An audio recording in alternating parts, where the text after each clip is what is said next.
Welcome to another episode of Kiss My Assets. The transparency, the openness, the communication is more than you could expect. I'm sold.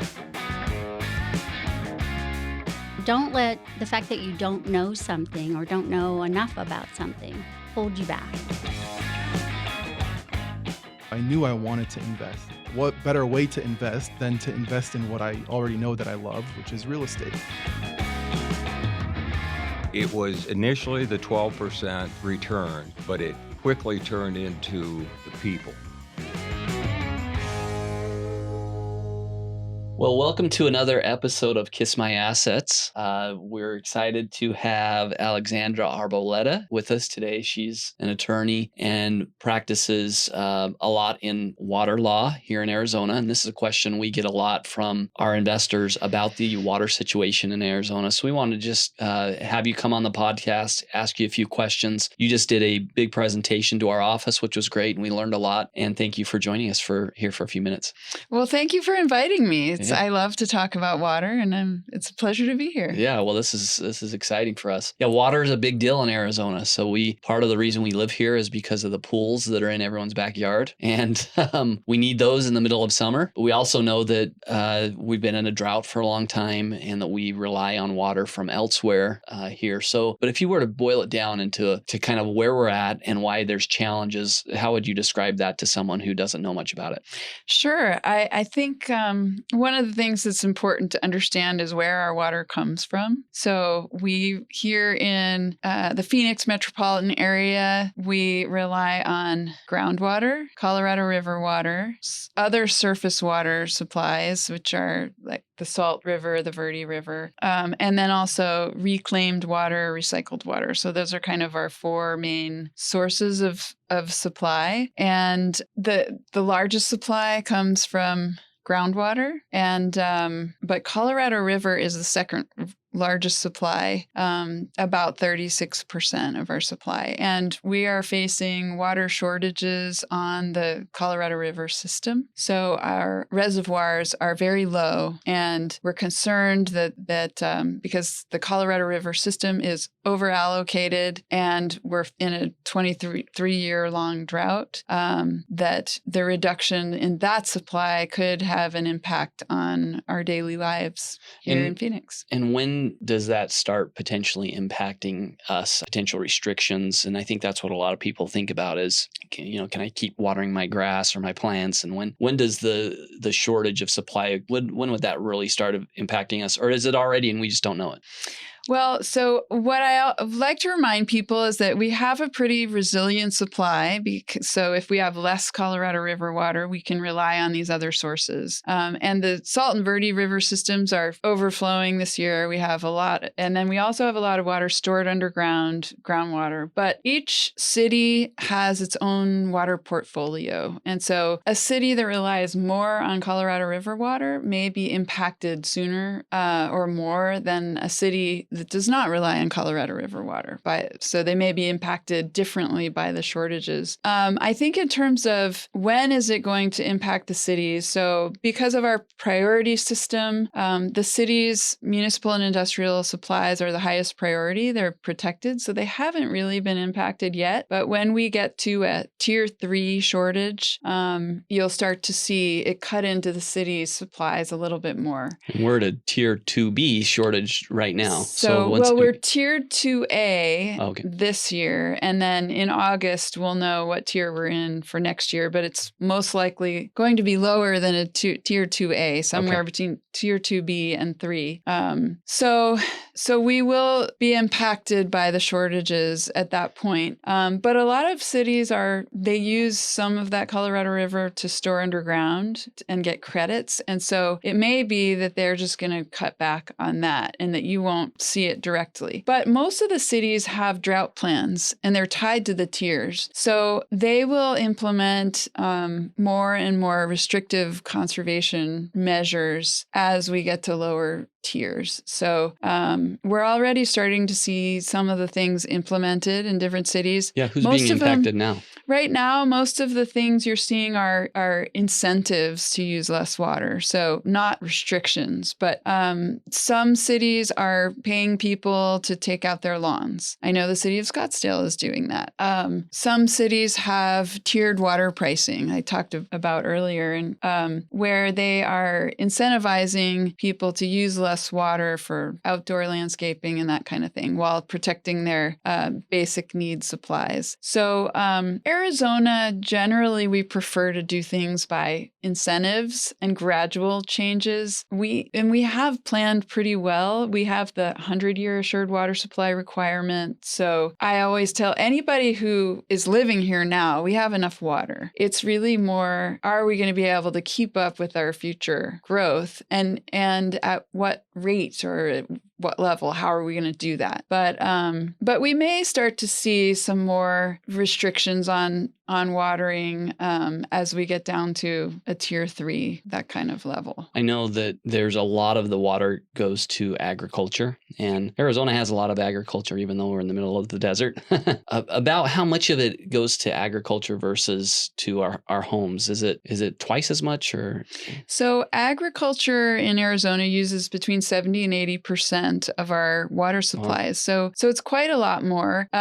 It's because it takes a lot of water to grow food. And so we do have some very efficient agriculture in Arizona, but it just requires a lot of water. And for example, in Yuma, we grow, what the number I always hear is 90% of the winter vegetables for the country. And then locally, we have dairies, so local, milk and cheese and ice cream and all that good stuff. We do have quite a few dairies. We also grow cotton and alfalfa, and then we have a variety of some other crops that are grown in. So you said area. Around 80% of the water is used for agriculture versus daily use. So that's a chunk. It puts it into perspective.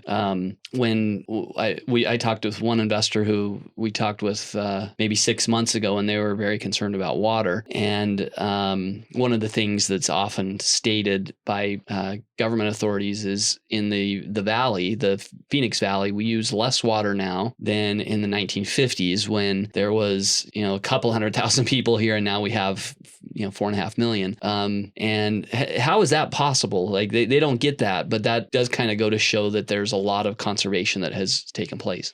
Yeah, that's exactly right. And I think it's a combination of factors that have led to that, being able to grow so much and at the same time use less water. So one factor is in 1980, we passed the Groundwater Management Act, and that implemented conservation requirements for all municipal, industrial, and agricultural users. So it didn't target the customer, the end user, the resident, but it targets the water providers, and it targets industrial users and ag users. And they have to meet gradually more restrictive conservation requirements. So that has helped. And then also, as we talked about, so agriculture uses a lot more water than municipal uses. And so because we've grown on ag land, not all of our cities, but a lot of it, that transfer from ag to urban results in less water being used. And under the 1980 Groundwater Management Act, no new ag lands can come into production within the what we call an active management area, but it's basically Maricopa County, and Pima County and Pinal County are all part of active management areas. So that's limited. There hasn't been growth in ag land since 1980. Right. So you take that out and replace it with subdivisions, apartment buildings that are more efficient and amazing that you can use less water. But that's why New York City they don't use as much water as upper state New York that's growing so much, even though there's 10 million people that live there. And going back to that same investor question, I spoke to them also actually recently after the big snowfall, the big snowpack that we're seeing this year, which some of the latest things I've seen might break all the records, at least in Utah, where I went to school and have a lot of friends there. It's snowing right now. I think it's still coming. We're breaking records on snowpack all over the Colorado River Basin, the Sierra Nevadas. So great. Does that put a dent in it? Does it push it down the road for 10 years? What is that looking like? Because you said we may actually go to a different worst tier next year, sounds like, even with the snowpack. How's it? Yeah, it's complicated because you're talking about different river systems, and a good winter is going to help everywhere and all of us. So it is a really, really good thing that we've gotten all this snow. California, because they've got so much snow in the Sierra Nevadas, they are going to be able to take a lot more water from their state water project, which means they'll have to rely less on their Colorado River water. Which we share with them. So that will help. And then our in-state system, the Salt River Project, Salt and Verde River systems, are seeing just crazy snowpack. So all of our reservoirs are full, overflowing. Same with California. So that is just creating a great resilient supply for us.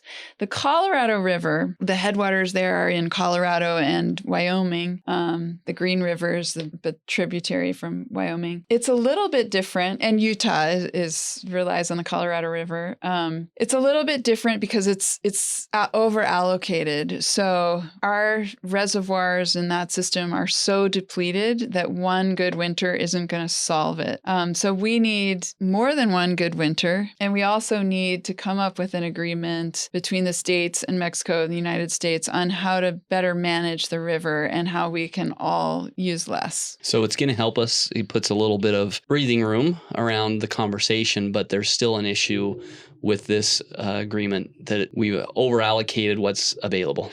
Yeah, and because Lake Powell is at 23% and Lake Mead is at 28%, I think we're still going to be in a lower tier next year. Okay. Lower than tier 2A. Do we have any idea what we think they'd be at after this snowpack melts? And I think it's July is when are they going to be halfway full? Well, so yeah, the Bureau of Reclamation in August will tell us what tier we're at. The spring snowmelt is just starting, so we don't know yet how much of that is going to make it to the river and the reservoirs. But it's going to be a lot more than it has been the last several years. So last question for you. We live in a desert. We've been in a 28-year drought, and we're glad this year we won't have a drought, but 28 years is a lot to make up for. What is the path forward or paths forward for Arizona to continue to be a place where water is available and that we have a plan that going forward? What does that look like for you? Yeah, well, there's not just one single silver bullet answer that's going to solve everything. So it's a combination of different things that we can do. But I would say Arizona has been pretty good about planning for its future, and we've stored a lot of water underground, the Arizona Water Banking Authority, and we have the Assured Water Supply Program. We have the Groundwater Replenishment District, all these different mechanisms to create resiliency in our water supply. But we also live in an arid climate and so we face the risks of shortages. But going forward, I think we need to look at more conservation, more water reuse, augmentation, and new technologies. So I think new technologies can help us be more efficient, whether it's municipal, industrial, or agricultural water use. And that's going to help us be able to do more with less water. So I think we need to do all of the above in order to continue to, thrive and live sustainably here. And we're going to post the full hour presentation that we had you mic'd up. We're going to post that next. So folks, if they want to get the full presentation, that's going to be next. Here's some of the highlights and some of the questions we came up with, kind of the condensed version. So because you go into some detail about each of those as well. I guess I do still have one more question. Let's say you're looking to do a long-term investment in an apartment building in Arizona for 20 years. Would you be concerned about water running out for something like that for you personally? Or would you say, yeah, we're good to go? Well, I have clients who ask me that. And, it's a combination of things. I think, as I said, I think we do have a resilient supply. And so, when we have less from the Colorado River, we can rely on the water we've stored underground and recovering that, or we're going to raise Bartlett Dam on the Verde River to capture more water there. So we can rely on surface water, and we can implement more. We can be reusing all of our municipal supplies multiple times, and we can bring in industries that reuse their water supplies. So, but if I were investing, I would want to look at specifically, where is my apartment building located? Who's going to be the water provider, and what does their portfolio look like? What water supplies do they rely on? Is it resilient? And is it well managed? And I think if I were able to answer, they have multiple sources of water and it's well managed, then I would invest. I think Arizona is a thriving, growing economy and a good place to invest. Yeah, that's great. Great advice and great great questions to ask when it comes to water, which we get that question a lot, especially from out-of-state investors. So thanks again for spending some time with us, and we hope to see you again. Thank you very much. Pleasure to be here.